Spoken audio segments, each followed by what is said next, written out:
Greetings all. I'm here. I got my coffee. I got my ice water. I got my shirt. Let's see who's joining us today. Lyle, you have missed so many, but not today. This summer ending has been hell, and I'm freaking packing for a month in the States. Come on Wednesday. Are you leaving Wednesday, Lyle? Are you heading this way Wednesday? Radios, okay, the people in this would give me the money to get this stuff filled, so they give my money to get paid. Ah, I'm here, Radios, whenever you're ready. Greetings, Jeffrey. I'm trying to afford a new Mac computer, so there will be a delay of getting my film sent. That's quite all right. I'm not going anywhere. Certain exposures. Well, well, well. Look what the Bolex dragged in. Late to the party due to internet issues. Hey there. But you're here now, Mike. That's all that really matters. Katie, what are you doing? You're not supposed to pop in until at least 3/4 of the way through. But I'm so glad you're here. Hey, Rich is here too early on. And so is Renjet, and so is Bonnie. This is my people. This is like really exciting to me. Yes, this Wednesday. Awesome, Lyle. Cool. Have fun. Shoot some film. Grab the film. You know the film I'm talking about. Mr. Butch Magnum, greetings from Palm Desert as opposed to Arcadia today. Speaking of Arcadia, well, stay tuned for the next found film. I found a 120 camera yesterday. Did you get it, Radios? Certain exposures. That shirt is fire. Yeah, you don't want to bring those out. Might scare some of the ants away. Does anybody know the movie? Of course you do. Katie. There's still some film in it. Oh, awesome. A folding brownie that's probably 100 years old. Oh, that's awesome, Radios. Is the film exposed? Feels good to be back. I got to tell you guys, if I'm being 100% honest, I almost canceled. I'm a little bit under the weather, but I'm glad I didn't because I really do enjoy the heck out of this. So if I get a little lightheaded, it's not because of what you think. Knop Top, what kind of coffee do you drink? You know, my favorite is Black Rifle, but it's not that easy to get around here. So I just stick with Dunkin' for the most part. Oh, you assume it's all shot. And Dave, just so you know, I haven't forgotten about what you. Oh, thank you, Katie. I haven't forgotten about what you said about the mic issue, and I'm totally on board with it. I want to try experimenting with my lapel mic to see if there's a way, or get a new lapel mic, a USB one or something. This camera doesn't have a mic port, so although I could try messing with the settings, I don't know how well it would work because the camera is about 5 feet away from me. I don't know. Thanks, Lyle. I'm good. It's just a little congestion is all. I once sent out 120 film I found to someone, but it was fogged over. Yeah, a lot of times that'll happen, Radios. A lot of time I have a bunch of 120 film that's previously exposed, and I just did a roll of Plus X, which I have good luck with Plus X found film, and it was so badly fogged we got nothing out of it. But I have a bunch still of 120 that I need to get processed. Jeffrey picked up one of those 8mm editing / splicer things. Was $3 at a charity fair yesterday. Yeah, those are awesome. I've had a bunch of those over the years, and I don't have any now. Well, I do. I take that back. I have, and I'm looking at it because I had it up on my workbench, the little bar area in my kitchen, and I had it completely apart. It's an Elmo 912 sound, the S one, where you can crank. It's almost like a projector, but it just has a little screen, and it works fantastic, except it jumps my film every second, half second. The film does that, so I guess it doesn't work perfectly. But I had that whole thing apart and took the arms apart, took everything that I could take apart, and I cannot figure out why it's doing that. Which stinks because those are great little editors. Lyle, I will grab the film. Yes, sir. Woo! I have about 1,000 feet of 250D as well. Oh, nice. In the freezer, right where it belongs. Which brings me to something I want to ask everyone. This is going to be sort of just a fun, we're going to talk about some filmmaking tips that hopefully you guys have, a few things I want to talk about. I got some pictures I want to show you. But I want to ask a question of all. You guys remember, most of my regulars will remember, maybe 6 months ago, my guy that works, he's in a management role at Kodak that I've been friends with and dealing with for a couple years now. He sent me a couple rolls of film 6-8 months ago, maybe a year. I don't think it's been a year. Let me show you a picture of it to refresh your memory. Right there. He sent me those 2 rolls of film. Now, to the average schmo, not you, Rich, the average schmo, that's just 2 rolls of really old movie film. But to those that know, maybe you remember, those 2 rolls of film, by the way, they were both processed before. One is 78, I believe, and 177. It's either 78 and 77 or 78 and 79, I don't remember. But they've been frozen since they were born. So it's very difficult to get, and these came directly from Kodak, and a Kodak employee had them in his freezer, and then when he retired, he gave them back to Kodak, and they put them in their freezers. And then he, my friend over at Kodak, sent them to me and said, maybe you can do something with them. I'm a little terrified because I don't want to, I don't know, I guess I shouldn't be, but probably they're going to be a little fogged up and whatnot. But shooting that old Kodachrome might be pretty interesting, because when you shoot old Kodachrome from the 70s, most of the time you can get images, but they're going to be pretty fogged up and pretty grainy and crackly. So I'm trying to figure out something to do with those 2 rolls of film that might be kind of fun.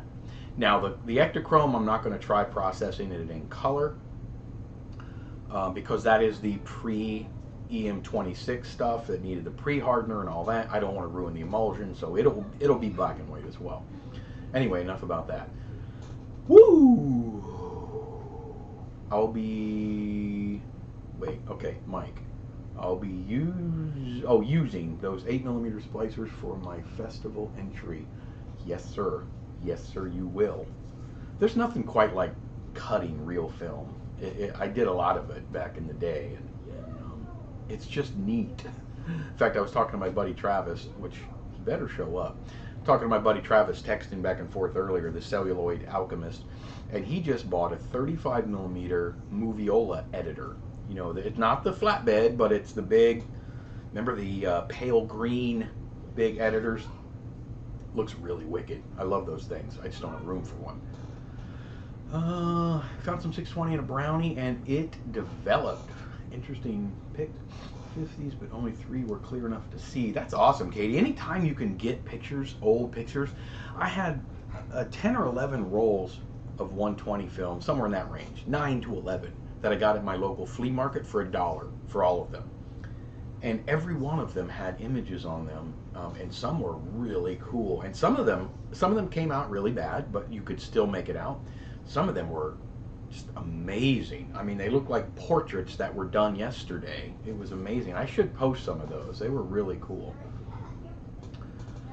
It's an autographic brownie. I guess you etch the date on it. On the film, I didn't know that. Radios. If it is exposed, contact me, and if you don't want to try, then maybe I will try to process it for you.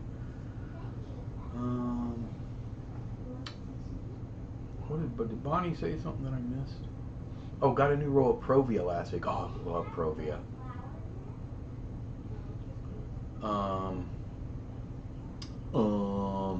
Sierra Madre Speed Shop, how are you? Friend of Butch Magnum's in Palm Desert as well. That's awesome. Thank you for popping in.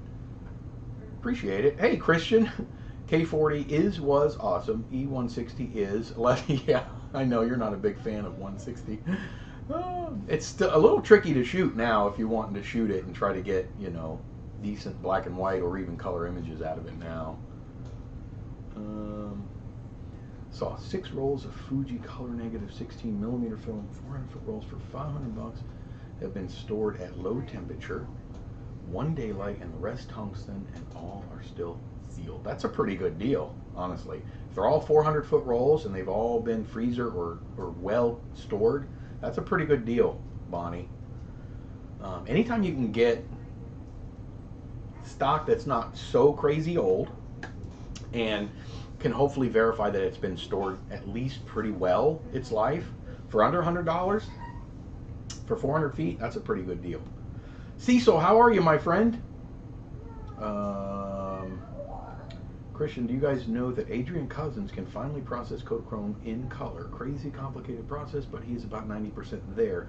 I have seen that. Did he post something recently, Christian? Because I've been following his, I'm subscribed to his channel, and I've been following his progress, but it doesn't look like he's posted in a long time. I wasn't overly happy with the results he got, but if he's getting better, to me it looks almost more vision stocky. It's amazing that he can get any color at all. Let me be clear about that, first of all. It doesn't look like the old Kodachrome color, but that probably has a lot to do with the couplers that are being used. But anyway, that, for the record, that setup that he built is, I just drool when I see it. Yes, I just looked at Mr. Cousins' stuff yesterday. Hey, Scorpio, Mr. Mike stopping by to say hello. Well, thank you for stopping by. How old were they? Those were 50s, I believe, radios. So, you know, 70 years old, I believe, somewhere in that range. Hey there, Lyle. It has a stylus too, nice. I have a 117 film version too. I haven't seen any of those. Hey, 35mm still. Side note, why can't we get Portra 800 in bulk to roll? That's a good question. It's hard to get Portra anymore. Oh, I'll have to check that out, Christian. I want to see what happened. On a Swedish website, it's like eBay. Yeah, Bonnie finds the deals. I'm not kidding you. Saw an 8mm film camera look completely unused at a thrift shop. Light celluloid worked, wind up worked, had trigger on handle work, but $35 was a bit much. I did not get a picture of the brand. Oh man. Yeah, that might be 35, depends on what kind it was, obviously, Jeffrey. Happy Labor Day weekend, everyone. When I go to 35mm film, I'm asking Bonnie to, yeah. I'm asking Bonnie to find all my stuff now.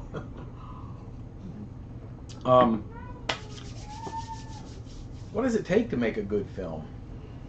Let's not kid ourselves. When we say film, you know that everybody uses digital too these days. So we could pretend that digital, you know, is awful and all that, but we all like digital. We just like film better.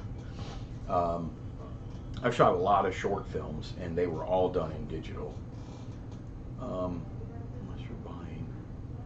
Okay, that's still a nice find. You like linking it.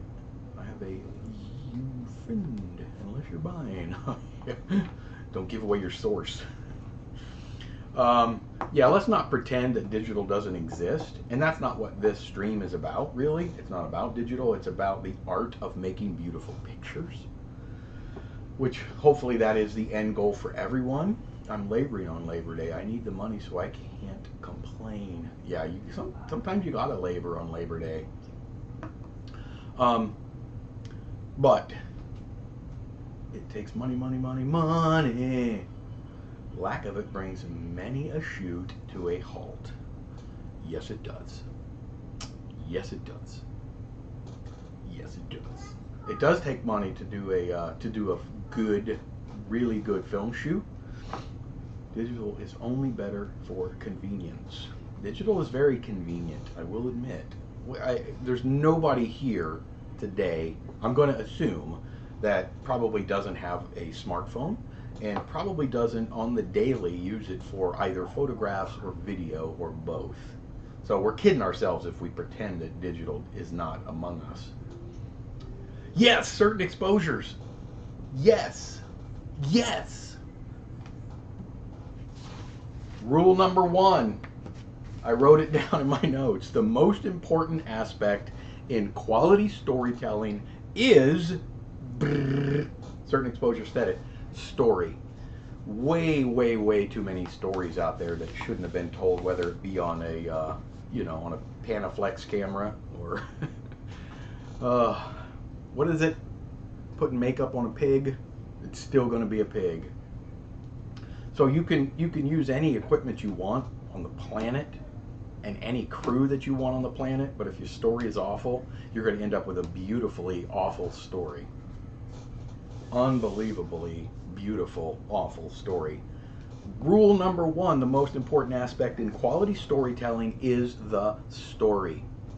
You can make up for so much, so many blemishes, so many audio issues, so many music problems, so many score issues, so many bad DP issues if you have a wonderful story. And I know that's insanely subjective, but I've read a lot of scripts in my life, a lot of scripts. People used to send us scripts daily, and we've made tons of short films, and I think we used 3 outside scripts. Not because we're good at writing scripts, but because they were just that bad. Lipstick on a pig. Agreed. Story is everything. Yes, Mike. Certain exposures, you are dead on. A good story and realistic expectations.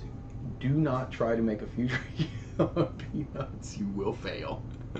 Unless you're trying to do it on purpose to make it look Mr. Rogers-y. You were right. You were exactly right. Because you're not going to make Star Wars on your $1,500 budget. Another crime is making a feature-length short. And Lyle, you are also 100% correct. Feature-length shorts are also all too common. People will turn a scene into a full feature. And I'm not here to criticize people's work. To me, if you can complete a feature film, you've completed something. You've done it. But now I will say that the market is, and I mean the low budget indie market, is flooded to the point where it's hard to get noticed now, simply because there is so much out there, so much mainly bad, but good and bad. Well, I politely disagree. Whoa, it's scrolling too fast. Christian says, well, I politely disagree with story is everything. If you have great actors and great cinematography, they can cite muffin recipes. Of course, a great story is very important, but not everything. No, it's not everything, but I think it's number 1.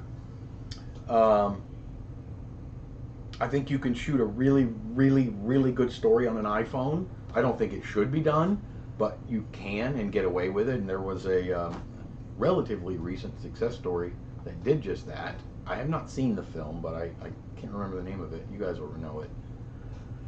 But yes, I mean, let's not kid ourselves. I mean, gear is extremely important as well. And Christian, you should know the answer to this. As equally as important as your images, so too is your, and I mean equally as important. In fact, you can almost overlook issues with the cinematography if you have, yes sir, beautiful sound. Beautiful, beautiful sound. Say it right into the mic. Let's do 3D. So, most all the short films that I've been a part of, we've done our own sound and gotten reasonable quality. We're not professional sound machines. I have a really old Marantz digital recorder.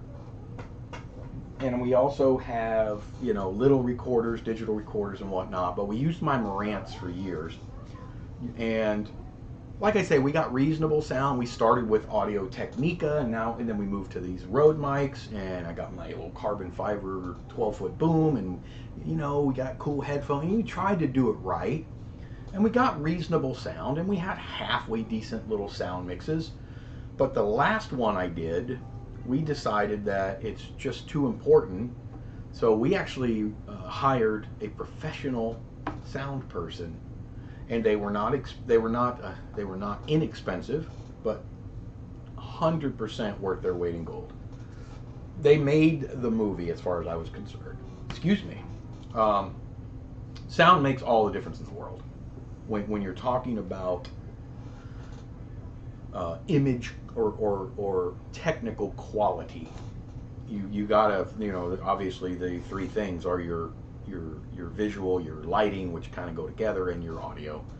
Your score is also huge. Story realistic, yes. To quote a certain movie, when the lipstick on a pig, Jeffrey. To quote a certain movie, when the horizon's at the bottom top, it's interesting. When the horizon's in the middle, it's boring as I don't know that movie. The Fabelmans. The Fabelmans. Was that shot on something, or are you quoting his movie?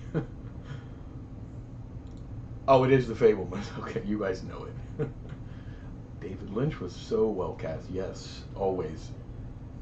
I'm taking a class, and the instructor suggests making a full-length feature instead of shorts. I was surprised he said that.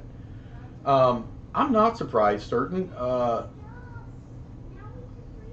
think shorts are learning power. That's what they're really for. You're not going to get rich on shorts. You're not going to get, in fact, you'll just go broke on shorts.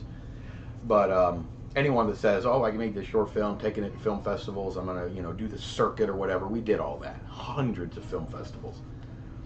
And that's all it is. It's just a little, you know, you're trying to get a little recognition, and you're trying to hone the craft. So if you want to shoot short films, I think there's definitely nothing wrong with it, but do it as a hobby and do it to gain experience. To me, that's really the only reason to do short films, which I've done. Like I say, I've done a lot of them, and I totally support anyone that does that. I used to teach people to tell a story with visuals only. Yes, you should be able to almost follow the story. I was going to mention that without any dialogue. Mike, you're exactly right. That's brilliant advice. And then with audio only while working in public access TV. That's 100%. Hey, Pow Pow, I agree in general about the story being the most important, but what about a strange film? Yeah, Eraserhead was nuts. I still don't know what...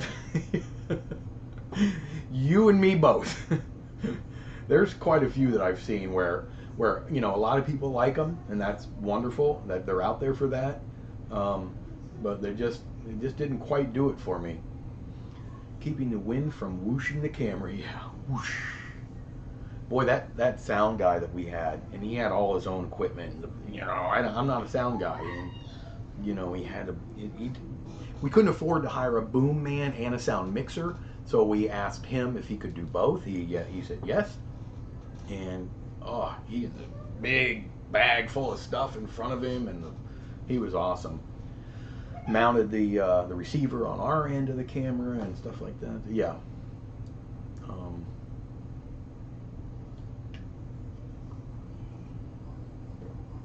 Lynch's first. Yes, his style is already in place, even in black and white. Crazy nonetheless. Yeah, David Lynch, something else. I'm always fixing audio. Takes so long. It does. And I got to tell you, that's something I'm not good at all. And I'm not ashamed to admit it. And I can say that because I can't hear very well. I have tinnitus really bad. So all I hear is really loud, piercing sounds. So I'm not the guy for doing audio work. That's why I always had partners. But it's so important. And that's why when Dave told me that you can hear all the extraneous noise inside my house with this little Logitech live stream camera, I'm like, really? And you can. Film like Eraserhead, really designed communicating emotions rather than story. You're getting way too deep for me, Renjet. But you're absolutely right. You are absolutely right. Hey, Nisi, thank you for popping in. Nisi corrected me on something, and he's absolutely right. On my last video, I mentioned camera sitting over there.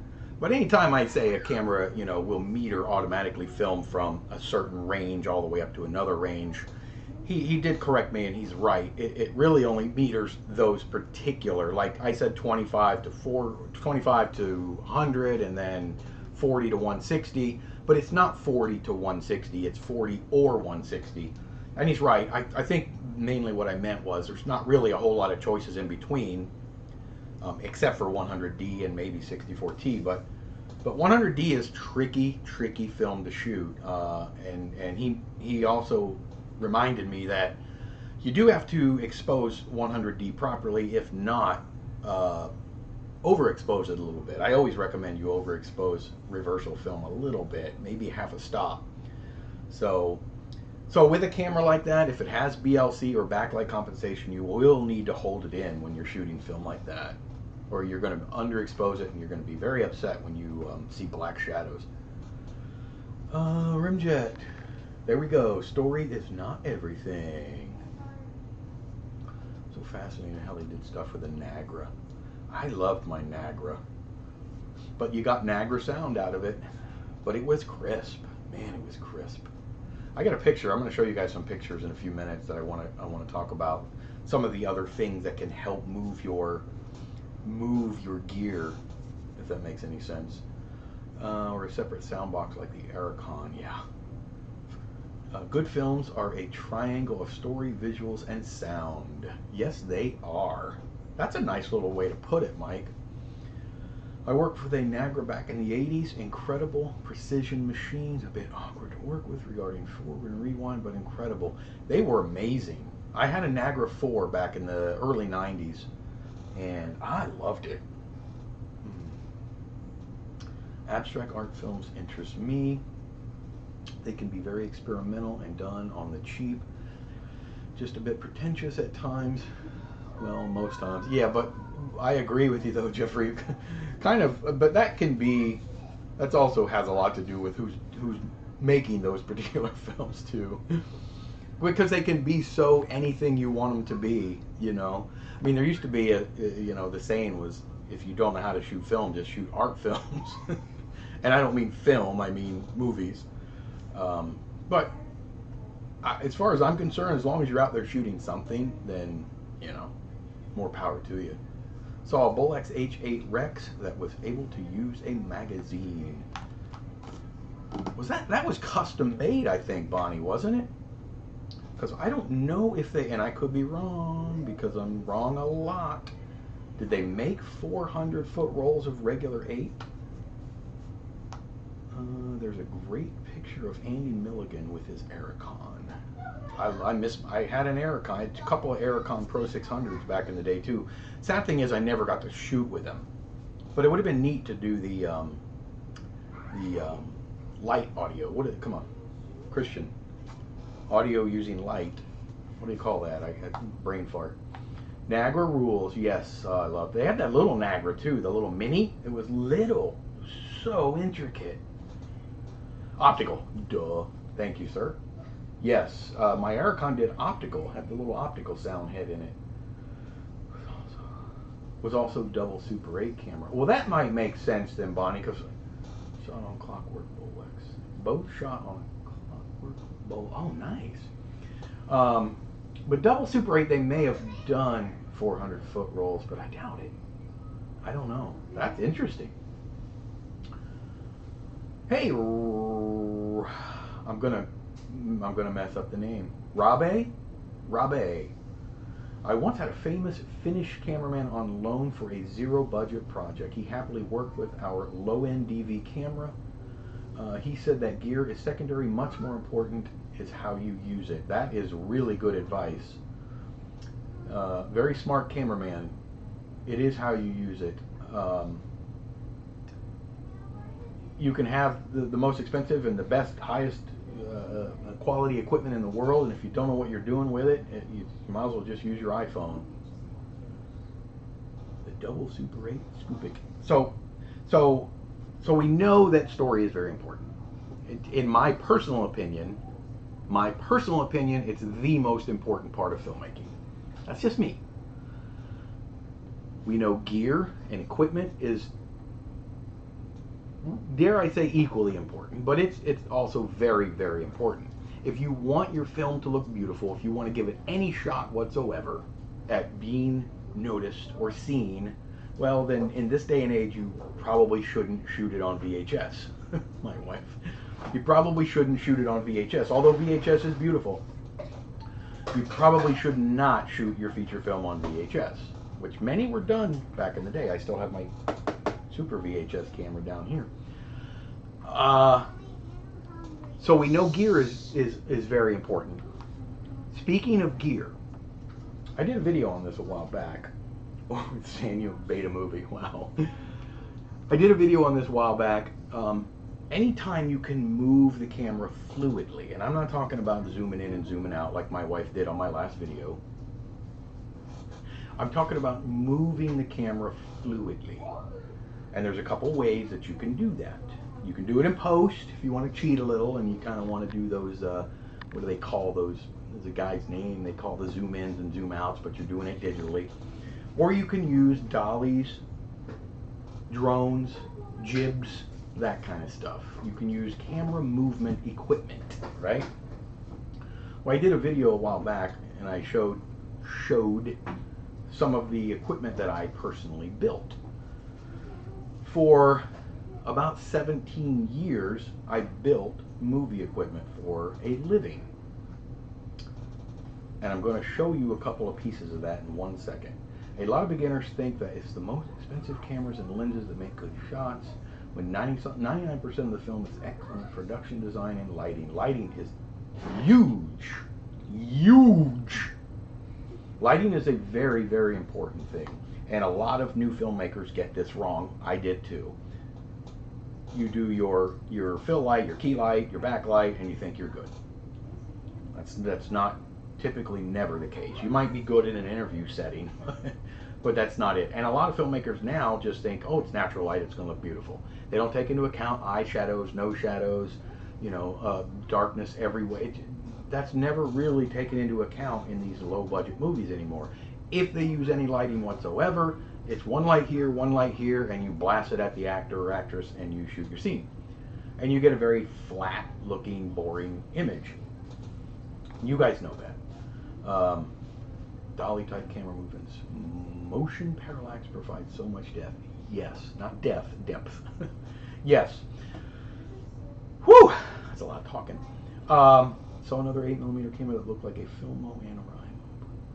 8mm. Not a converted one, but one made for 25-foot rolls. Oh, that's awesome, Bonnie. Digital sensors have definitely made people feel like they can get away without worrying about lights. Yes. But sadly, you still end up with just flat images. Or stale. Just watched Samurai Rebellion, 1967 yesterday, and there were many dramatic zoom-ins and outs. It really added to the drama, and I liked it. You know, Katie, I put on here, I got notes here, stop zooming. Stop zooming. Unless necessary. So, I like zooms, but yet I hate them. I like them when they do something for you. Like if you want to show, like Katie was just saying, you know, if you want to do these quick in and outs, that could be interesting if you need it. You guys remember that scene in Jaws? I think they may have been I don't know if they were the first to do it, and I cannot remember. Somebody's going to know what they're called when he sees the shark or the boy, you know, that's getting eaten by the shark in the water. They're all on the beach. Chief Brody. And then it shows the zoom in and dolly out at the same time. You guys know what that's called? I can't remember. So the background, it's like separating. The person is kind of staying in the same spot, but the background is separating from them.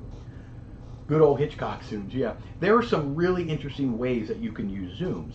Now, if you are going to be one of those folks that holds the camera and then hits that zoom button,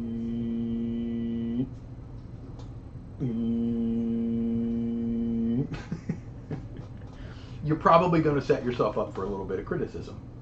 The Zolly. Yes. Was it in Vertigo? Okay. Yeah, Christian. I knew it had to have been prior to that. So it's such a neat shot. But again, there are people that have overused that one as well. Guilty as charged. Crash zooms are my favorite. Crash zooms. But zooms are fine if you have a reason to zoom. Shivan. It was the swimmer too. The swimmer. It was the swimmer in the movie Jaws. Is that what you're referring to? 67 train guy, there he is. Hello, I'm back and I have a treat to talk about. Whoop, whoop. What did you get? We got to know. So anyway, I was talking about what I used to do. Let me show you something. Let me show you a couple of pictures real quick. Oh, the Burt Lancaster movie. Okay, all right. Yeah, see, when used just one, it really only needs to be done once in a movie. But it can make a dramatic effect. I mean, it can really make a difference. The Swimmer's a movie. Yeah, okay. Did I see that? What year was that? That's not in the 90s. That's old, right? Old. What about the blood effect in the elevator scene in Earthquake? God, it's been so long since I've seen that movie. 60s. Okay, yeah. What's the one I'm thinking of? Maybe Swim Fan. I don't know. 1968. Okay. Yeah, I don't remember. I remember Earthquake. I just don't remember everything about it. I want to show you guys a couple of pictures. There's a few. Let me show you. This is what I used to do for a living. Now, I started a company back in 2001 called Glide Shot Industries, and I don't know if you guys have ever heard of it. If you hadn't, it's okay. Train guy, I'm going to get right with you. I'm dying to know what you got, but I want to show a couple of pictures first. Let me turn this off. This picture is from 2002, I think. This was what I started with. I built all of this, by the way. That's starboard, the white material that you see. That was used on boats, like you would make hatches out of and stuff like that. I wanted something that was super, super strong, that was going to withstand any kind of temperature and moisture and water. And then I don't have a picture, but the underside of those big dollies right there were a complete rectangular tube, TIG welded aluminum frame, and then the big dolly on the top left had 32 wheels on it. The one on the right had 16 wheels, and then the two little dollies right in the center, those were little push dollies that you would push the tripod once it was fastened to them. The one on the left you could use on curved track, those wheels would turn, and the one on the right, those were for straight only. They were a lot easier to build because they just had 4 wheels. And I also did track. Now I didn't do curved track. In the 17 years I built that stuff, I just couldn't get them consistent enough. I bought tube benders and all kinds of stuff. But you could easily bend PVC pipe if you wanted PVC track. Hey Barry, I see you. Thank you for popping in. Now here's a photo. This was from 2002 as well. This is my sister, who's 13 months younger than me, and my younger half brother on that big dolly with my old Aeroflex 16S. Right there. Check that out. That was my original Aeroflex. I wish I still had that. I had the periscope finder. You know, you could reorient it a little bit. I had the map box. I had 4 or 5 lenses for it. I missed that one, but I am happy I still have the one I have now. And then the wheels, I was just going to show you guys a few pictures here real quick. The wheel sets, I ended up then making, I noticed people wanted to build their own size dollies. So I started building the kits. This was probably the second most popular item I ever sold. I sold high hundreds of those sets, probably low thousands sets of those. And as you can see, I made tons and tons of them. Then I got into jib building in about 2006. And I started building jibs. Those are, I see you there, Lyle. Those are just skateboard bearings. I used ABEX 7s, higher end skateboard bearings. Okay, so after that, I started building jibs, and that became my bread and butter. I sold more jibs than I sold anything in the history of this company, and I started with this one. Actually, I started with a smaller one, but I eventually did this one. Here, hold on. My daughter coming in, little Piper wants to say hi, but I'm in the middle of pictures. See them right there?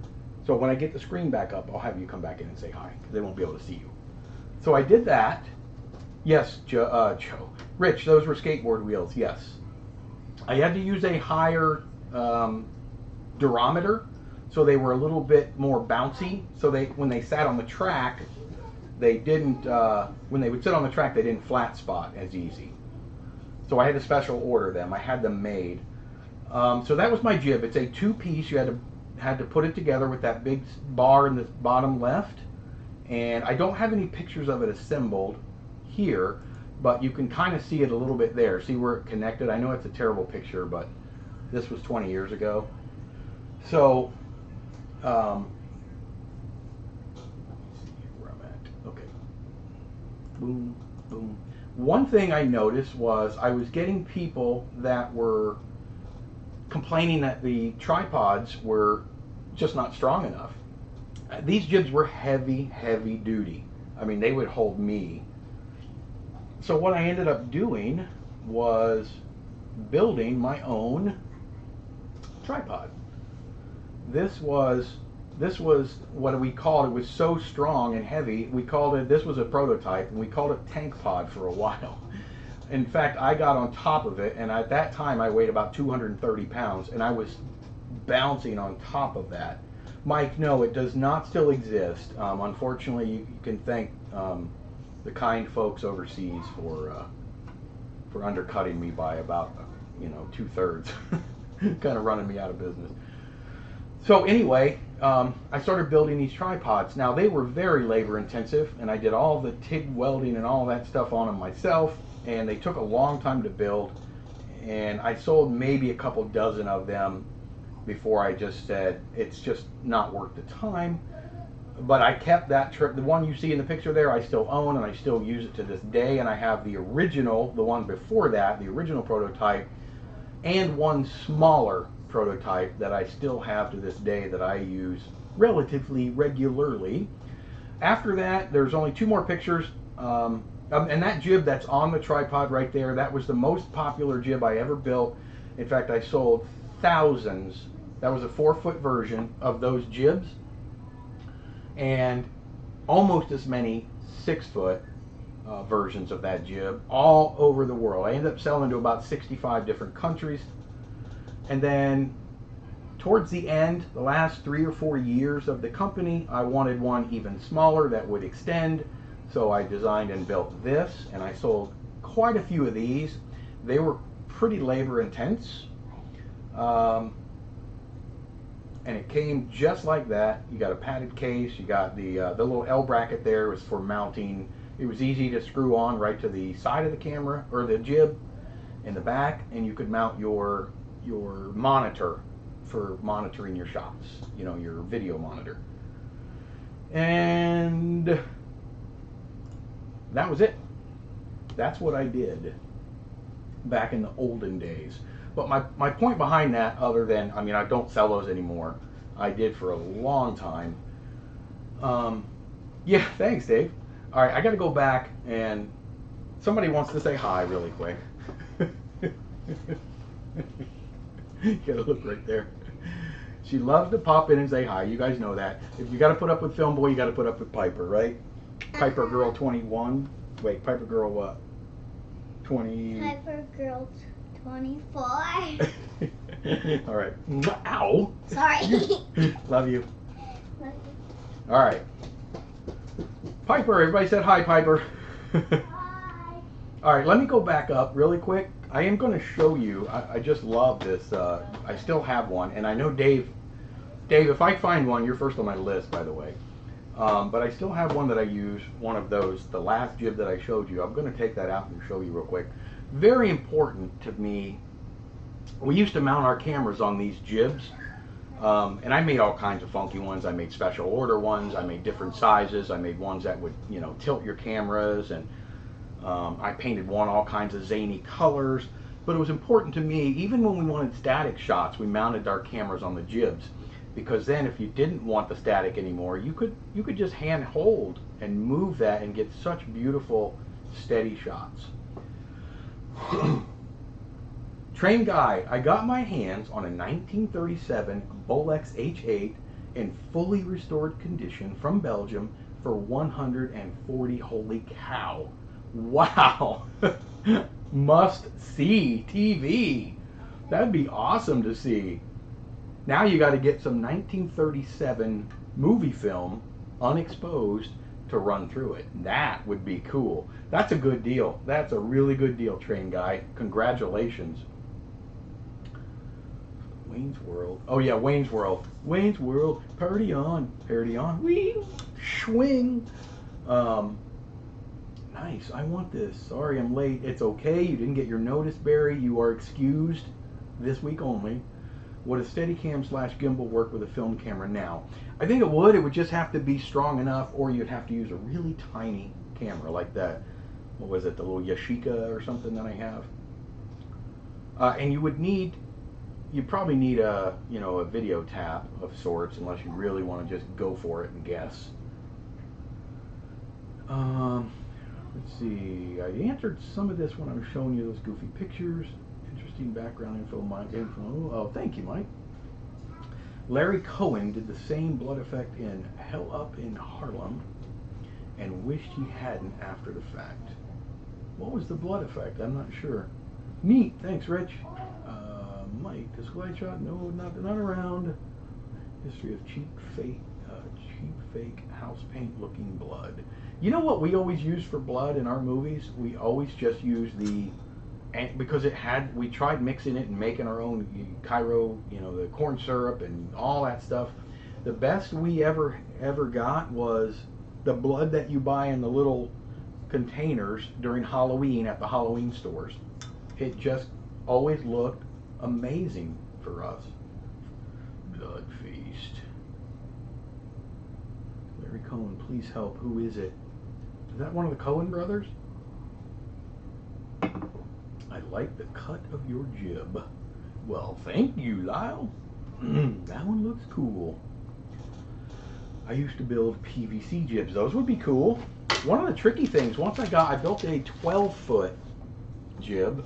It's tricky once you have to start putting guide wires on them, because they give you that sway at the end. He made this stuff in 1984 too.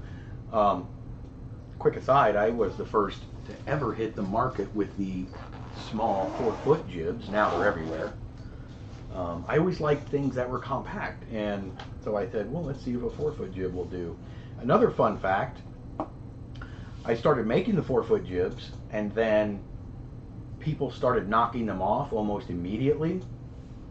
So I decided to knock them off as well, and I sold under a different generic name, and sold, I'm not kidding you guys, thousands of those things. I sold 120 of them, I remember, in one day once. In fact, I started selling too many. It started hurting me because I could not keep up with them. I didn't sell as many of these because I started these late in life of the company, but these are the ones I really enjoyed. And you can see I've used this one quite extensively. It's got the, you know, and I just put a tripod head, like a fluid head. I have the Bogan, the old Bogan 501 that I would put on here. Mount this to my tripod that I built, that I showed you earlier. And I wanted one that I could extend both directions.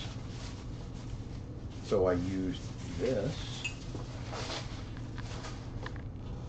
right here, and just, these were a bit of a pain. Now I had a big end mill, and you know, we had ways to do it, but you would put this in here, you would put this piece on right here, like so, and then you have a bar. You just had a little pocket in here, and then you had a bar in here, just a solid bar with holes in it. It would go in the end, like so, and then you put your clips right here, and then you would put your camera on, and you could adjust this right here, these two adjustments here. You could extend it like so. Let me see, where am I at? Okay. That's bar. It would go, I think it was about 44 inches maximum, and that's total length. I can't remember the length from the fulcrum point. 36 maybe, something like that. and then you put your weights on here to balance, and then if you needed a little more or a little less, you could move this balance bar in and out a little bit to fine tune it once you got close. And that was all there was to it. You would just tighten these up good and tight, and there you go. Now you got your ooh. Hello. I love these little jibs. This is one that I'm probably never going to get rid of. And I used bearings all over in these things. I used there's sealed bearings in here in every spot inside there. That's it. Anyway, enough about that. You guys don't want to see my old junk. Oh, and I made these little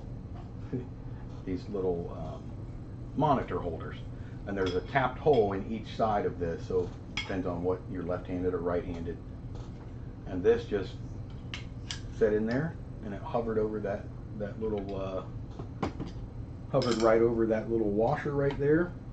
Put the screw in, and then you could put your monitor on here to monitor what you were doing. But these sold very well too. I just didn't, the company wasn't around long enough to see thousands of sales on that. But hundreds, probably a couple hundred. Anyway, I like your globe. That's my wife. My globe, it's all dusty. Herschel Gordon Lewis. Oh, my bag. Okay. Wow, Piper. Finally, the real star of the channel. Yeah, Ramjet. If you want to put up with Piper, you got to put. That's true, Christian. Wow, an early example. I have 3 lenses for it, but one has a busted focus ring. Those are, good thing is they're pretty easy to get, train guy. That's a non-reflex, so you can get those Paillard lenses pretty inexpensively. I think the mini jib is one of the pieces of gear overlooked today. Camera mounted can be repositioned so easily for shots. That is exactly what we always said, Dave. Yes. Like I say, we would put that on a tripod, and this one's relatively light. By the way, this is all aluminum, so it's pretty light. And we would mount it on a tripod, and we would put our camera on it, and we'd just leave it there for the whole movie most of the time. I mean, if you needed handheld shots or higher or something like that. But I have a 25 and a 12.5 and a 36. That's a good little range, train guy. You may want to try to get something a little wider than 12.5 if you're looking for a little. See, when it comes to 8mm, it's not like 12.5 millimeter is not the same focal distance as, or focal length as 12.5 would be on your DSLR, which you probably know. It's about 4 times different. So that would be somewhere around a 50mm and 8mm. Good lenses though, good lens choices right there. A nice little package of lenses. I'm calling today August 34th because it's still yeah. That's why I was shot in black and white, and we just used chocolate syrup. Yeah, in black and white you could use anything. Larry Cohen made many cult films. Yes.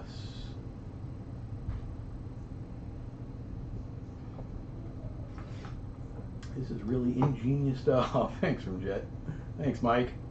What about DIY 3D films like the kit Bolek sold? I don't know anything about that. Huh. Where am I at? Okay, one of the best tracking shots is the cafe scene from the film Wings. I have not seen that, Jeffrey. 1927. Wow, that's almost 100 years ago.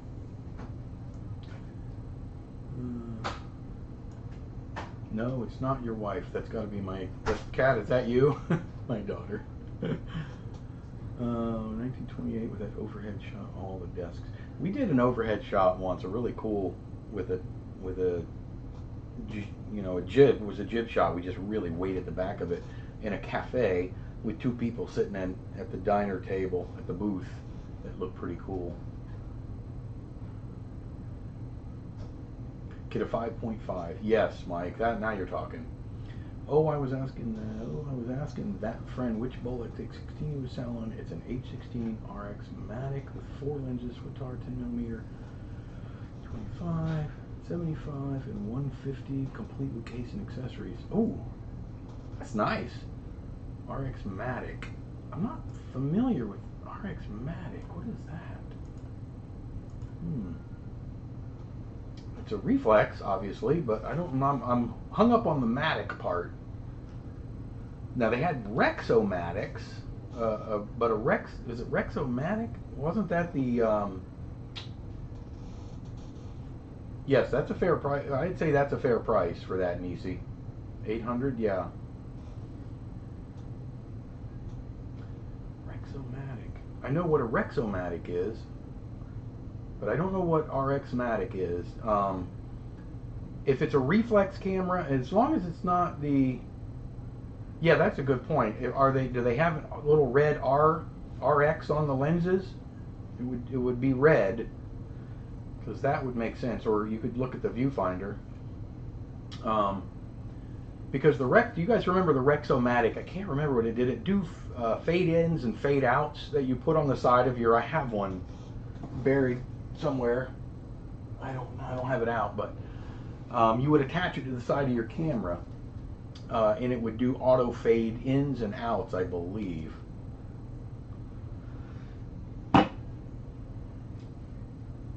Editing. One last thing I want to mention. It's so hard to do, I know. Cut out those scenes. Rexo fader. Duh. Yeah, thank you, Mike. Rexomatic. Yeah, Rexo fader. Duh. Fade in, fade out.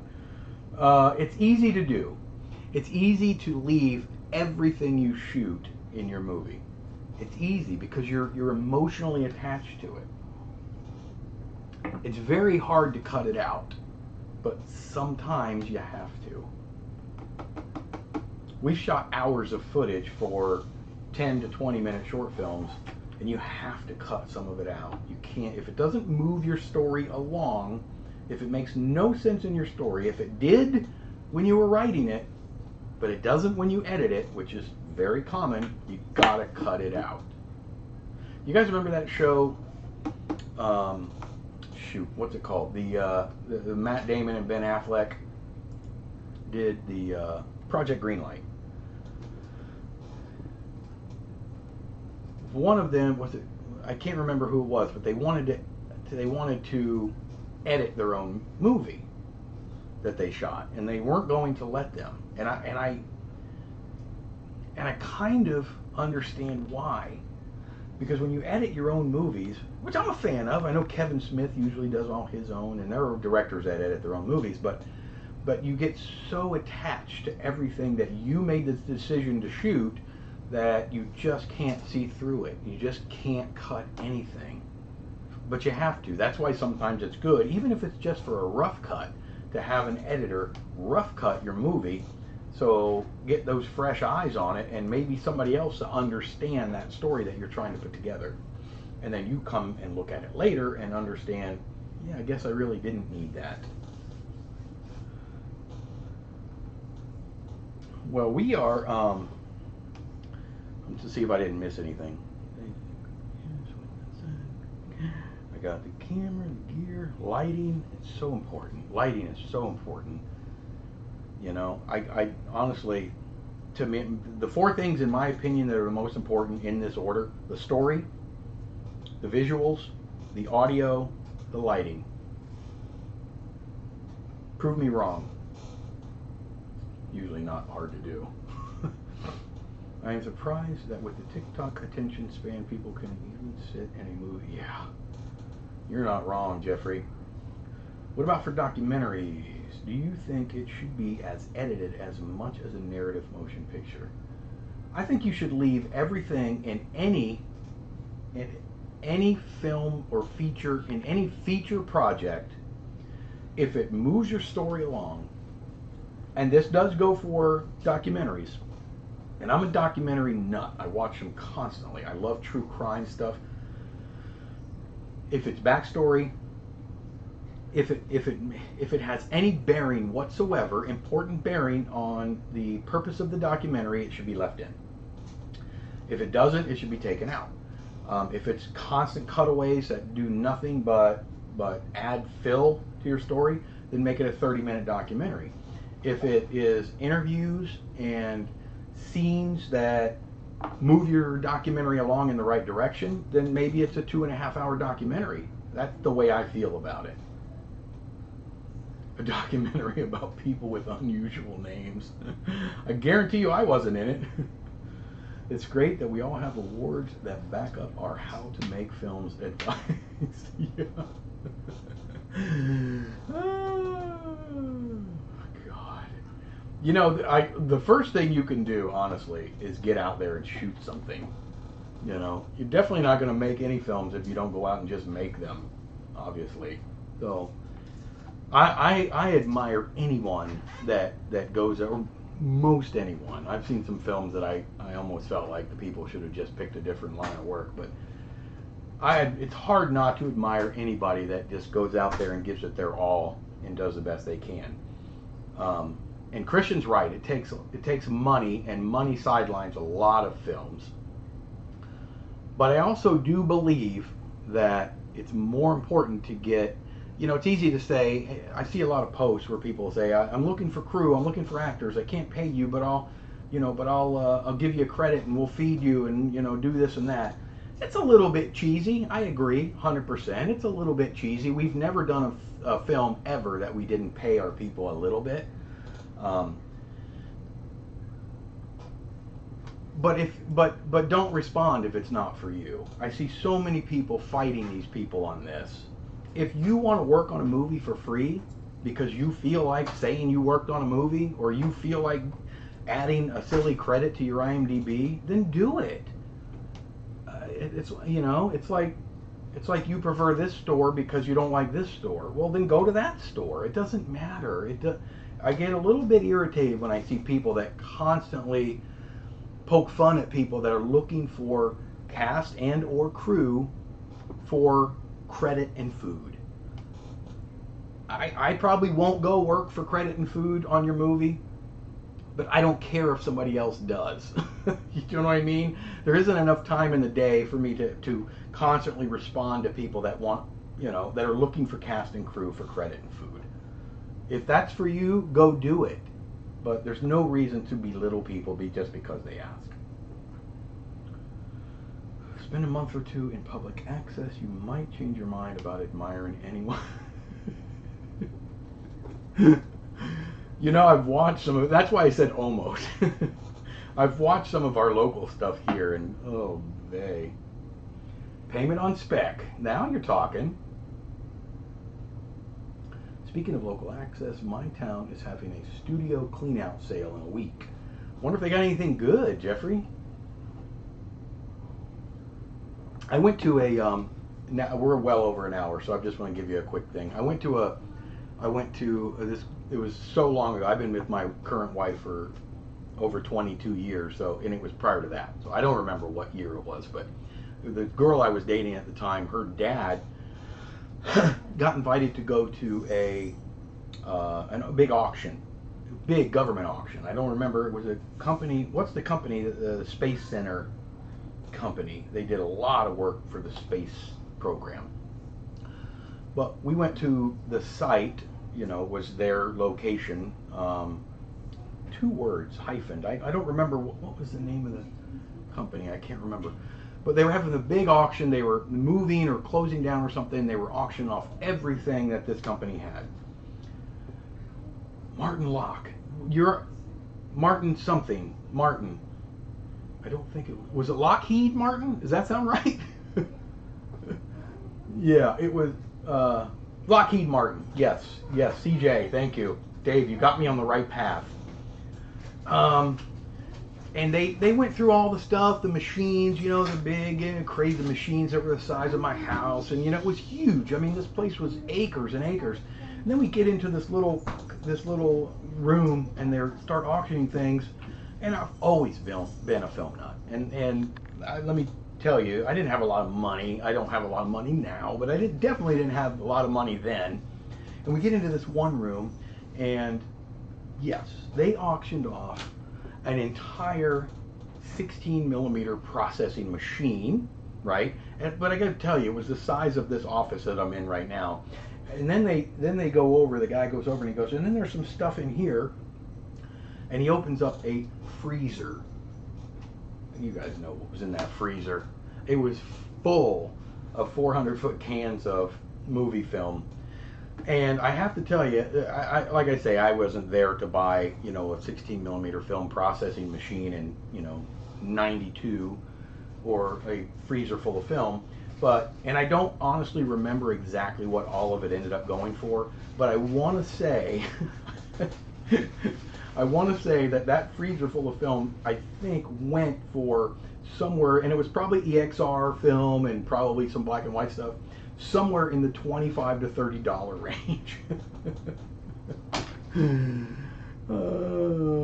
It's good to see you too, CJ.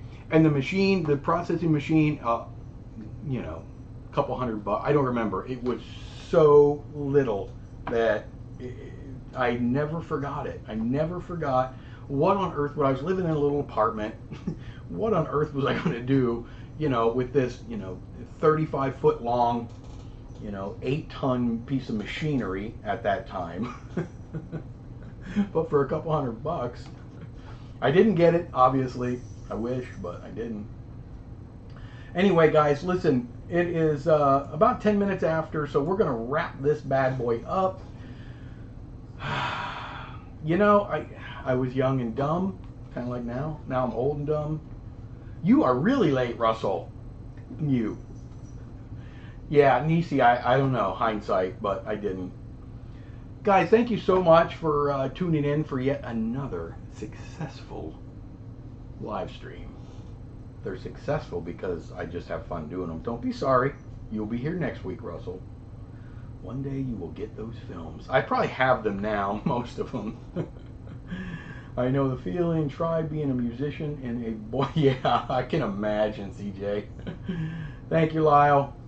Jeffrey, Lyle, Mike, Nisi, Barry, Katie, everyone, thank you so much. I really appreciate it.